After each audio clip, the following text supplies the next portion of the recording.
أعوذ بالله من الشيطان الرجيم. بسم الله الرحمن الرحيم. الرحمن علم القرآن خلق الإنسان علمه البيان الشمس والقمر بحسبان والنجم والشجر يسجدان والسماء رفعها ووضع الميزان ألا تطغوا في الميزان وأقيموا الوزن بالقسط ولا تخسروا الميزان والأرض وضعها للأنام فيها فاكهة والنخل ذات الأكمام والحب ذو العصف والريحان فبأي آلاء ربكما تكذبان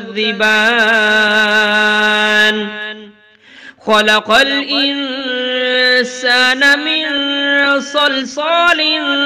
كالفخار وخلق الجان من مارج من نار فبأي آلاء ربكما تكذبان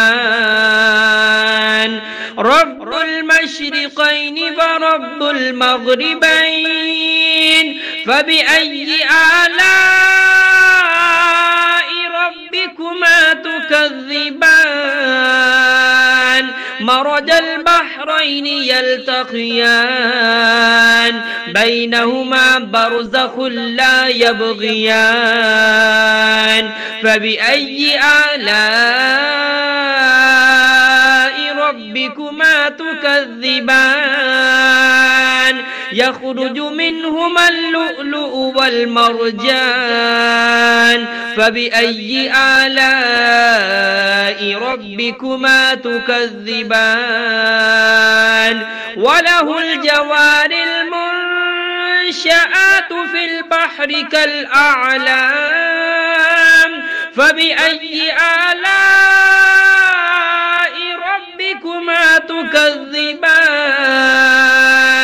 كل من عليها فان ويبقى وجه ربك ذو الجلال والإكرام فبأي آلاء ربكما تكذبان يسأله من في السماوات والأرض كل يوم هو في شأن فبأي آلاء ربكما تكذبان سنفرغ لكم أيها الثقلان فبأي آلاء ربكما تكذبان يا معشر الجن والإنس إن استطعتم أن تنفذوا من أقطار السماوات والأرض فانفذوا لا تنفذون إلا بسلطان فبأي آلاء ربكما تكذبان يرسل عليكما شواظ من نار ونحاس فلا تنتصران فبأي آلاء ربكما تكذبان فإذا انشقت السماء فكانت وردة كالدهان فبأي آلاء ربكما تكذبان فيومئذ لا يسأل عن ذنبه إنس ولا جان فبأي آلاء ربكما تكذبان يعرف المجرمون بسيماهم فيؤخذ بالنواسي والأقدام فبأي آلاء ربكما تكذبان هذه جهنم التي يكذب بها المجرمون يطوفون بينها وبين حميم آن فبأي آلاء ربكما تكذبان ولمن خاف مقام ربه جنتان فبأي آلاء ربكما تكذبان ذواتا أفنان فبأي آلاء ربكما تكذبان فيهما عينان تجريان فبأي آلاء ربكما تكذبان فيهما من كل فاكهة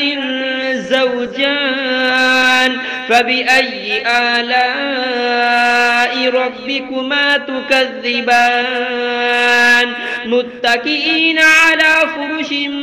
بطائنها من استبرق وجنى الجنتين دان فبأي آلاء ربكما تكذبان فيهن قاصرات الطرف لم يطمثهن إنس قبلهم ولا جان فبأي آلاء ربكما تكذبان كأنهن الياقوت والمرجان فبأي آلاء ربكما تكذبان هل جزاء الإحسان إلا الإحسان فبأي آلاء ربكما تكذبان ومن دونهما جنتان فبأي آلاء ربكما تكذبان مدهامتان فبأي آلاء ربكما تكذبان فيهما عينان نضاختان فبأي آلاء ربكما تكذبان فيهما فاكهة ونخل ورمان فبأي آلاء ربكما تكذبان فيهن خيرات حسان فبأي آلاء ربكما تكذبان حور مقصورات في الخيام فبأي آلاء ربكما تكذبان لم يطمثهن إنس قبلهم ولا جان فبأي آلاء ربكما تكذبان متكئين على رفرف خضر وعبقري حسان فبأي آلاء ربكما تكذبان تبارك اسم ربك ذي الجلال والإكرام.